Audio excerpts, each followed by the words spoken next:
Abra sua Bíblia comigo. Livro de Jeremias, capítulo 13, verso 1. O Senhor me disse: Jeremias, vai e compre um cinto de linho e o vista, mas não o lave. Então comprei o linho do cinto de linho, como o Senhor havia me instruído, e vesti. Então recebi outra mensagem do Senhor: Jeremias, pegue o cinto de linho que está vestido e vá ao rio Eufrates, e procure ali uma fenda em meio às rochas, e esconda o cinto nesta fenda. Eu fui e escondi junto ao Eufrates, como o Senhor havia ordenado. Depois de muito tempo, deixa eu dar atenção aqui, depois de muito tempo, o Senhor me disse: volte ao rio Eufrates, pegue o cinto que eu disse que escondesse ali. E eu fui ao Eufrates, cavei onde havia escondido o cinto e tirei dali, mas o cinto tinha apodrecido e não servia para mais nada. Então recebi esta mensagem do Senhor: assim diz o Senhor, do mesmo modo farei apodrecer o orgulho de Judá e de Jerusalém. Este povo é perverso, não quer me ouvir, seguem os desejos teimosos do seu coração, adoram outros deuses. Portanto eles se tornarão semelhantes a este cinto e não servirão para nada. Assim como o cinto se apega à cintura do homem, eu criei Judá e Israel para se apegarem a mim, diz o Senhor. Deveriam ser o meu povo, o meu louvor, a minha glória, uma honra para o meu nome, mas não quiseram me servir. Esse texto, amados, ele vem trazer uma palavra muito pesada, uma revelação muito pesada da nação de Israel.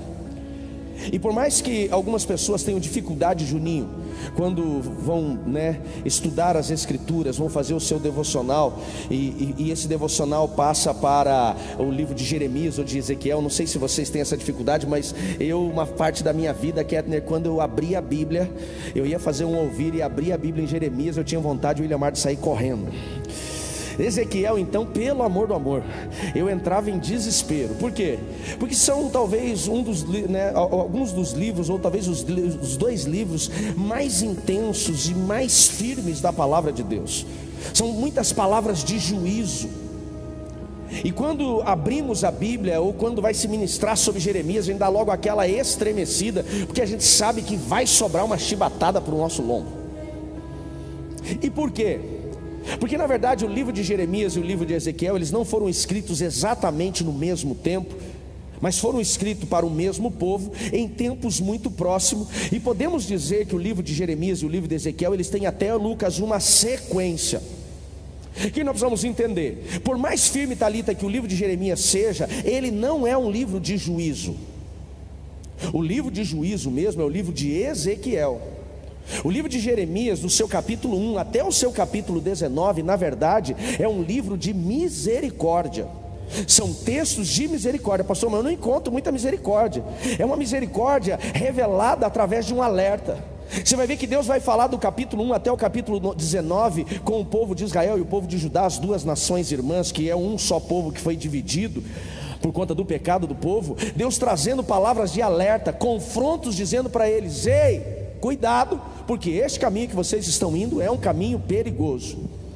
Nós vamos encontrar do capítulo 1 até o capítulo 19, Deus avisando eles: se vocês continuarem trilhando o que vocês estão trilhando, fazendo o que vocês estão fazendo, vocês terão dificuldades, porque as consequências dos seus erros, elas virão até vocês. A partir do capítulo 20, mais específico do capítulo 21, Miriam, nós vamos ver então Deus agora exercendo o juízo. É quando a nação ela é invadida pela Babilônia, é quando Nabucodonosor destrói os muros, é quando eles começam a viver um processo de consequência, um processo de dor por conta das suas escolhas. E é aqui no capítulo 26, por exemplo, que Deus diz para o povo através da boca de Jeremias: diga para eles, vão para o cativeiro. Eu estou liberando eles para ir para a Babilônia. E por que a Babilônia? Porque um dos grandes erros, um dos principais pecados da nação de Israel e de Judá é a idolatria. Eles começam a buscar deuses como Astarote, como Baal e outros deuses pagãos como Moloque. E eles começam, por exemplo, a cozinhar seus filhos no ventre do deus Moloque, que era uma imagem de ferro fundido.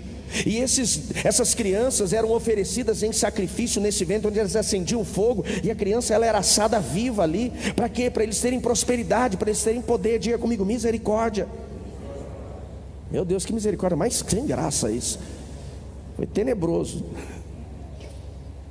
Eles começam a buscar Baal, e a intensidade deles em buscar Baal, por quê? Porque se prometia pelos profetas de Baal que eles teriam mais colheitas, eles teriam mais chuvas, e por conta da ganância do coração, do querer mais dinheiro, eles vão até Baal, eles param de descansar a terra. Como eu já falei, eles tinham a obrigação de trabalhar 6 anos, e no 7º ano eles tinham que descansar a terra, e eles param de descansar a terra por 70 ciclos de 7 anos, 490 anos eles não obedecem ao Senhor. E então quando chega no capítulo 26, Deus fala assim: parou, acabou, não tem mais, acabou a minha misericórdia, agora é a hora da disciplina. E ele diz: vão para a Babilônia. Vocês não querem deuses? Vocês querem imagens? Então vocês vão para a Babilônia. Por quê? Porque os caldeus eram o povo que mais tinham idolatria, que mais tinham Deus. Ele falou: vocês querem Deus? Então vão para os deuses. Vocês querem idolatrar? Então vão idolatrar lá, vocês têm com vontade, e fiquem lá. Ele falou: quem insistir em ficar em Jerusalém vai morrer pela espada ou pela fome. Aliás, quem insistir em ficar em Jerusalém morre pela fome ou morre pela peste.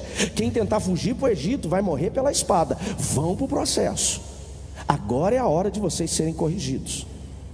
Quando nós lemos essas passagens, nós achamos talvez, Eric, Deus um tanto quanto duro, um Deus tanto malvado, um Deus que parece que abandonou o seu povo. Mas pelo contrário, Elza, quando Deus age desta forma, Deus não está abandonando o seu povo. Pelo contrário, o capítulo 1 até o final do livro de Jeremias, Deus na verdade está revelando o seu amor, porque um pai que corrige é um pai que ama.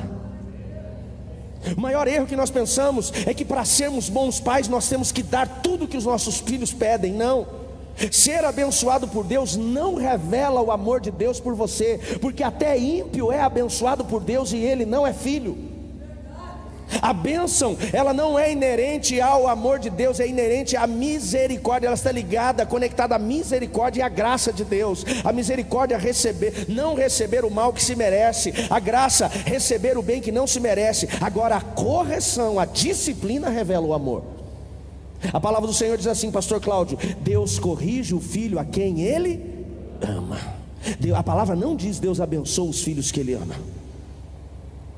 mas ele corrige o filho que ele ama.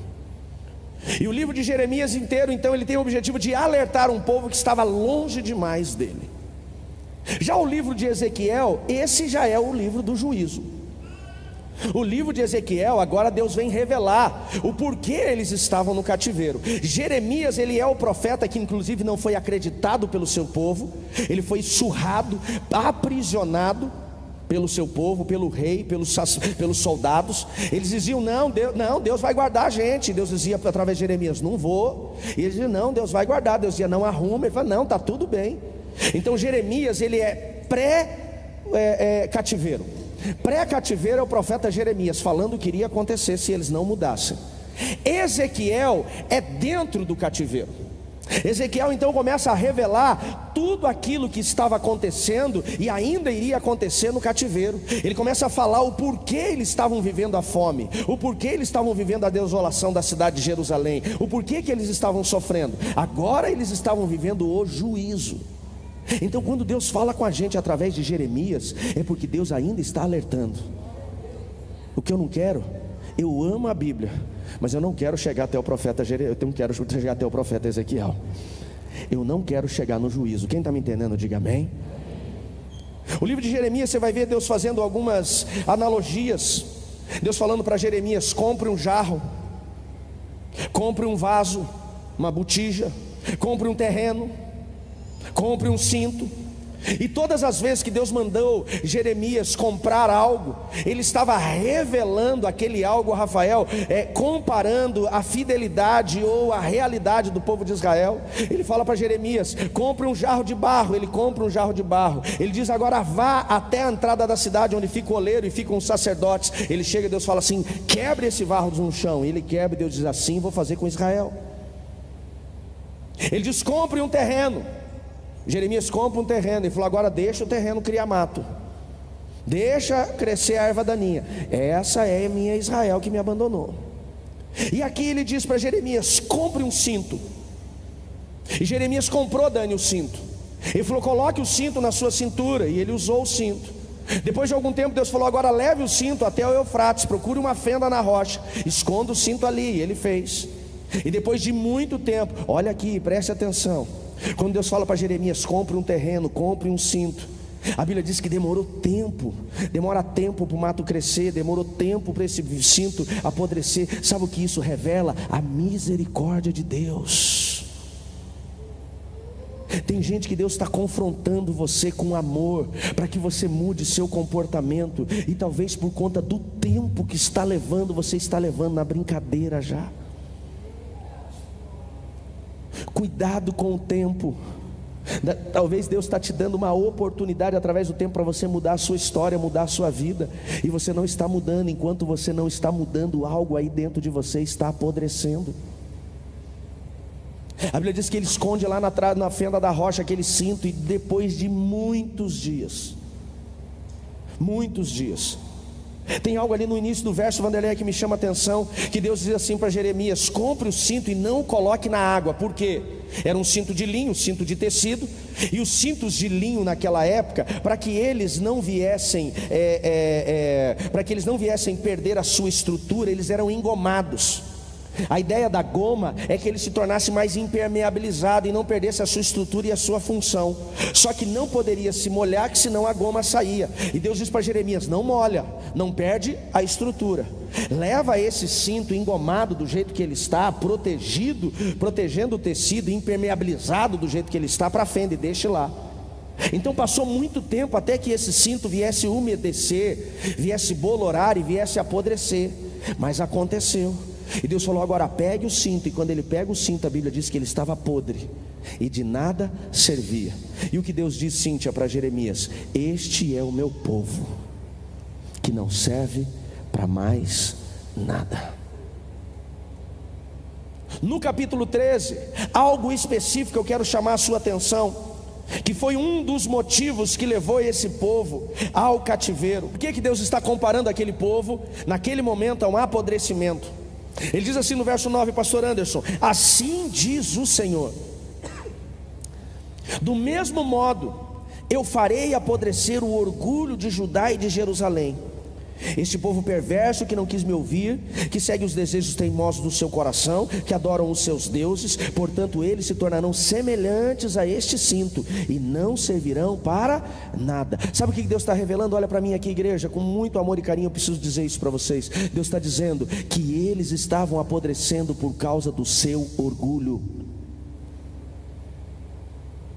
E hoje o objetivo dessa mensagem, Deus mudou tudo isso, como eu falei, porque Deus quer tratar o coração de algumas pessoas aqui que talvez estão vivendo um tempo de apodrecimento, de deterioração da sua fé, dos seus relacionamentos, do seu casamento, do seu ministério. E você talvez está reclamando: por que meu ministério não rompe? São as pessoas que não me reconhecem, são as portas que não se abrem, são as coisas que não acontecem. Mas não tem nada a ver com pessoas, tem a ver com algo que está apodrecendo por conta do orgulho do coração. Talvez você está olhando dizendo assim: por que meu casamento está desse jeito? É o inferno que está se levantando, é o ataque maligno. Por que as coisas estão sendo assim? É a inveja, é o cão. E Deus está dizendo: não, seu casamento não está apodrecendo por causa do diabo, está apodrecendo por causa do seu orgulho. Talvez tem gente olhando a sua vida financeira, os seus negócios, a sua empresa que está deteriorando, tudo está se acabando, e você tem se perguntado por quê? É o ataque maligno? Não, é por causa do nosso orgulho. Deus diz assim: o orgulho deste povo é isso que fez eles apodrecerem como este cinto. A primeira lição dessa mensagem para mim e para você: cuidado com a soberba da sua alma, porque a soberba nos leva ao apodrecimento. Por que a soberba ela nos leva ao apodrecimento? Porque a Bíblia diz no livro de Tiago, capítulo 4, verso 6, que Deus ele não suporta o orgulhoso. E sabe qual que é o problema do orgulhoso, Orlando? É que normalmente ele não reconhece que é orgulhoso. Ele não reconhece. Temos muita facilidade, Wilson, em reconhecer a soberba do outro, e muita dificuldade de reconhecer a nossa própria soberba. Existem casamentos que estão apodrecidos, sendo destruídos. Por quê? Porque se não se reconhece os seus erros, porque não se pede perdão, porque não se tem humildade, orgulho. Tem pessoas que estão vivendo o precipício, a queda das perdas constantes por conta do quê? Do orgulho. E alguns ainda têm, William, a pachorra de dizer assim: eu sou assim mesmo. O que Deus disse? Nós estamos de um jeito que não é para ser. Transformação, mude. Deus diz: está vendo esse cinto, Jeremias? Esse cinto apodreceu por causa do orgulho do povo. É o orgulho do povo que fez esse cinto apodrecer, que revela esse povo apodrecido como esse cinto que está apodrecido. E o que o orgulho faz com um cinto apodrecido ou com um povo apodrecido? Não serve mais para nada. Eu sei que é uma palavra dura, e antes dela ministrar o seu coração, ela vai ministrar o meu coração. Tem muita gente que tem medo do diabo. Não tenha medo do diabo. Nós temos que temer a Deus. Entenda isso. Porque quando a misericórdia encerrar seu ciclo e a justiça alcançar, aí o negócio fica esquisito. Porém Deus, Ele não tem olha lá, já estou por aqui com você. Essa é coisa de mãe, né? Olha, o dia que eu morrer, mãe não faz isso? Dia que eu morrer, vocês vão sentir minha falta. Por que a gente fica falando? Porque nós estamos alertando. E por que estamos alertando? Porque a gente não tem prazer na correção. A correção é algo necessário e não prazeroso, tanto para quem corrige, para quem recebe a correção. E quando minha mãe dizia, quando ela me batia, ela dizia assim: dói mais em você do que em mim. Eu falava: não dói não, não dói não. Mas hoje eu entendo. Tem situações que você tem que trazer uma disciplina que é doloroso para o pai, mas é necessário. E o livro de Jeremias, ele revela exatamente esse amor de Deus que estava alertando: saia deste lugar de soberba, saia deste lugar de orgulho. E por que Deus quer nos tirar deste lugar de orgulho? Porque este é o lugar do inferno, esse é o lugar do diabo. Nós não vamos encontrar muitas passagens bíblicas falando da criação de Satanás, ou quando ainda era Lúcifer, o anjo de luz. Por quê? Porque a Bíblia fala de coisa boa. Amém, queridos? Tem que ficar falando de coisa ruim não. E o diabo é o ápice do que não presta no mundo. Porém, nós vamos encontrar 2 episódios bem claros da Bíblia apresentando a criação de Lúcifer. Então no capítulo 28 de Ezequiel, Deus vai dizer como Ele criou Lúcifer perfeito. 3 príncipes celestiais serviam ao Senhor. Hoje permaneceram 2 que nós sabemos, cada um deles liderando um grupo de anjos. O primeiro deles, Gabriel, o mensageiro, ele lidera os anjos que trazem as mensagens. Miguel, o guerreiro, os anjos de guerra, de batalha. E Lúcifer, o anjo que refletia a glória de Deus, e ele liderava os adoradores, e muito mais do que música. E Lúcifer, a Bíblia diz que foi criado perfeito. Perfeito eras até que se achou maldade em ti.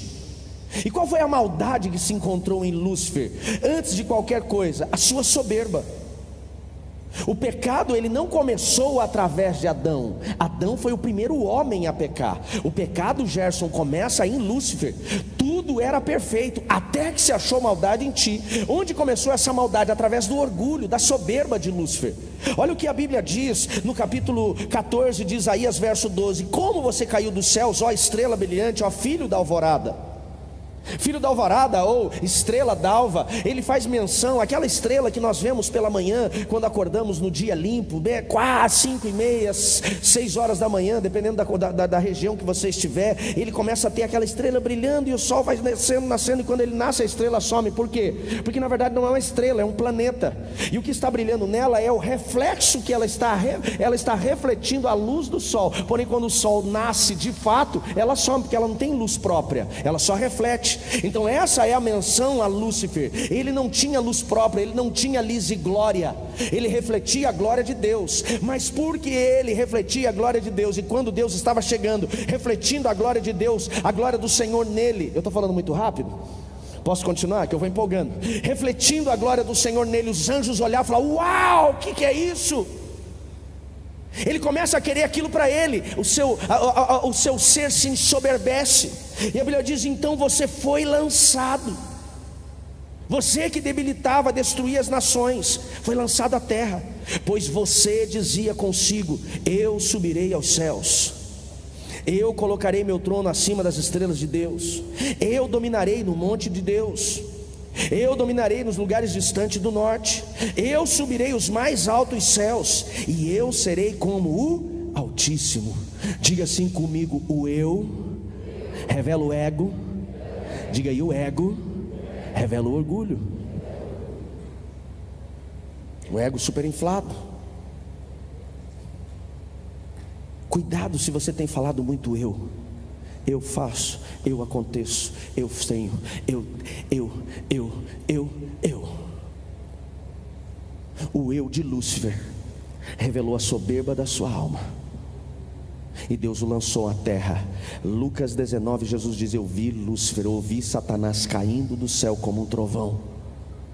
E o orgulho, ele é tão perigoso, Paulo tão perigoso, que Edneia, a Bíblia diz que ele conseguiu convencer 1/3 dos anjos dos céus, 1/3 das estrelas de Deus, diz o livro de Apocalipse, para se rebelarem com ele. Sabe por que em Tiago capítulo 4 verso 6 a Bíblia diz que o Senhor se opõe aos orgulhosos? Porque esta é a síndrome de Lúcifer, o orgulho. O orgulho fez Lúcifer ser lançado das regiões celestiais, e o orgulho tem feito muita gente cair no seu casamento, cair no seu ministério, cair na sua vida profissional, cair espiritualmente. Olha o que Deus fala em Tiago, o que o texto fala em Tiago 4,6: Deus se opõe aos orgulhosos, mas concede graça aos humildes. Sabe qual é o único antídoto, o único remédio para a soberba? Humildade.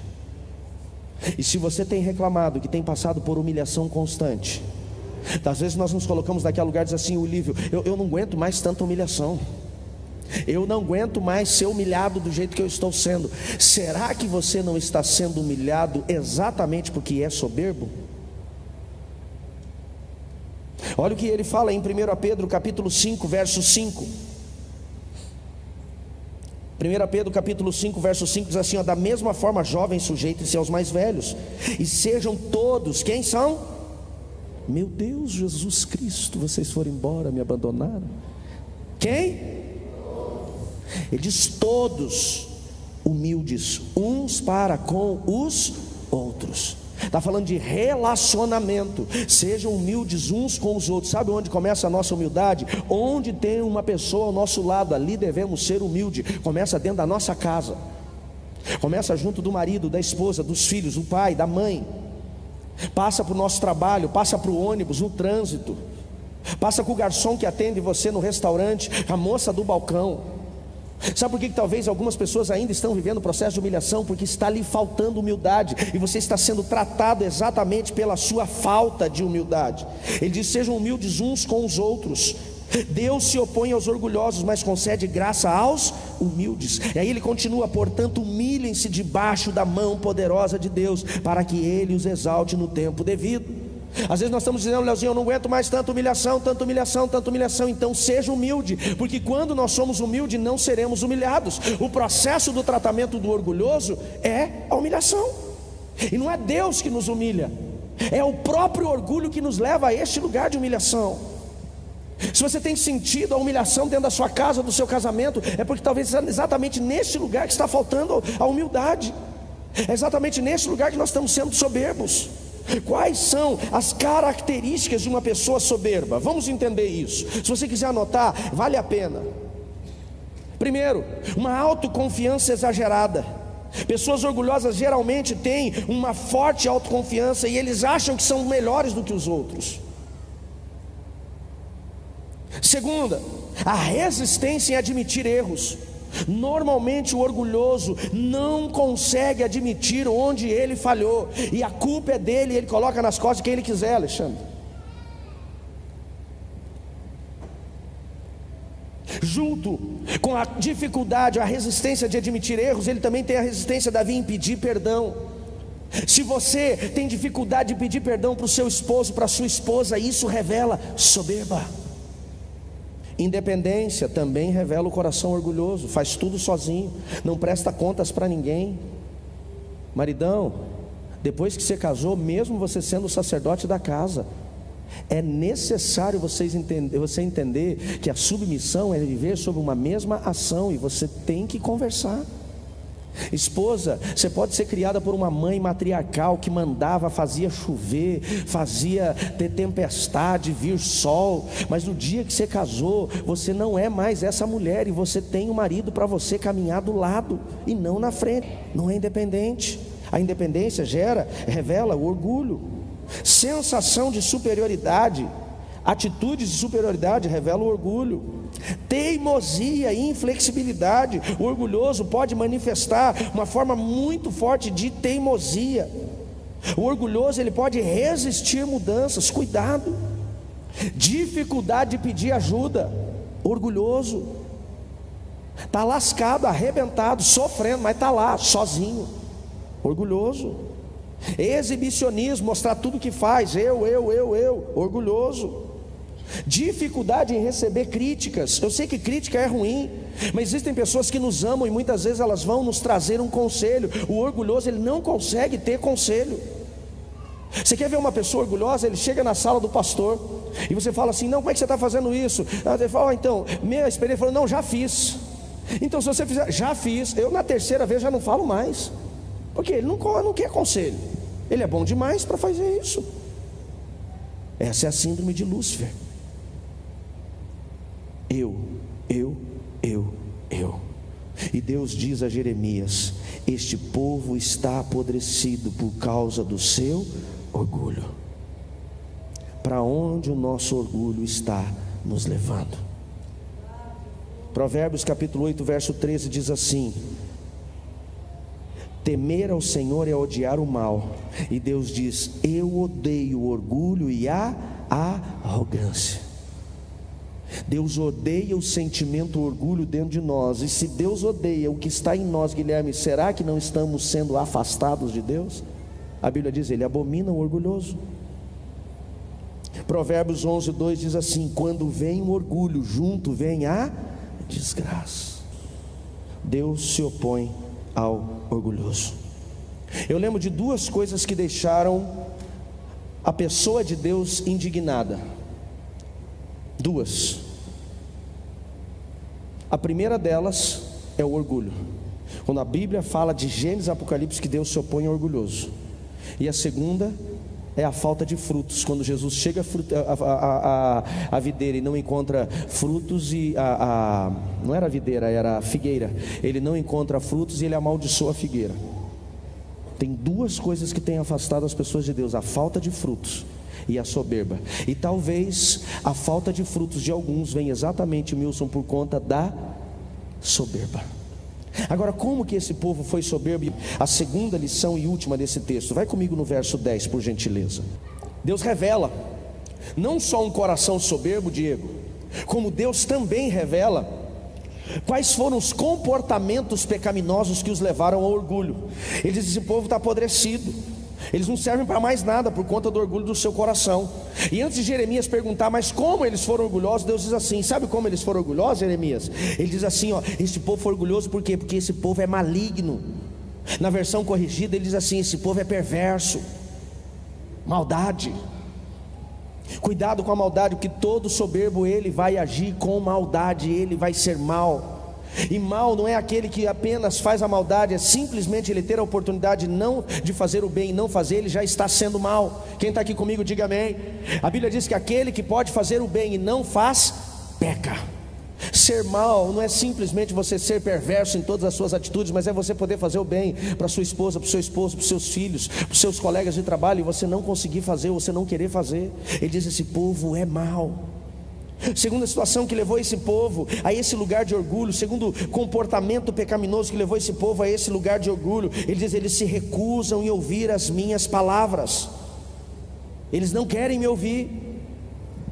Sabe o que é recusar em ouvir as palavras do Senhor? É você chegar num culto como esse, receber uma palavra de confronto como essa, que ela não é confortável, e você rejeitar o seu coração.